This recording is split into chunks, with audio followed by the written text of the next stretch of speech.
10 दिवस प्रॉफिट कमवला आणि एका दिवसात तो पूर्ण प्रॉफिट ड्रेन झाला. तो प्रॉफिट कुठं ड्रेन होतो आणि आपण कुठं फसतो आणि मोठे ट्रेडर्स आपल्याला कसे ट्रॅप करतात, कुठला तो झोन आहे, तो मी कालपासूनच झोन मार्क केला होता आणि आपल्या मेंबर्सला सांगितलं होतं का या झोनमध्ये छोटे स्टॉप लॉस द्या, मोठे स्टॉप लॉस देऊ नका, नाहीतर तुमचा पूर्ण प्रॉफिट ड्रेन होईल. तर तो झोन तुम्हाला एकदा मी मार्क करून दाखवतो चार्टवर. तर हा बघा, हा तो झोन आहे, हा तुम्हाला दिसत असेल.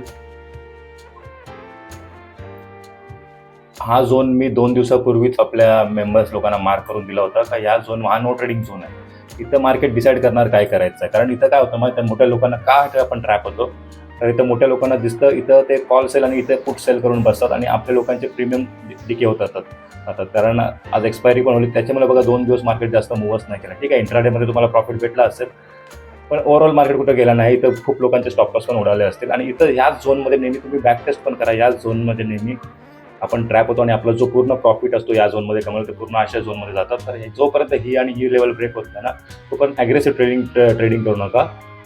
छोटे छोटे स्टॉप लॉस द्या आणि ट्रेडिंग बंद करा. आणि आज आपण काहीतरी आज आपण 1300 रुपये, पण मी पण लगेच निघालो, कारण 1300 रुपयाचा प्रॉफिट हे केला आणि आपण क्लोज केला, कारण शेवटी मार्केट साईडवर होता. थँक्यू.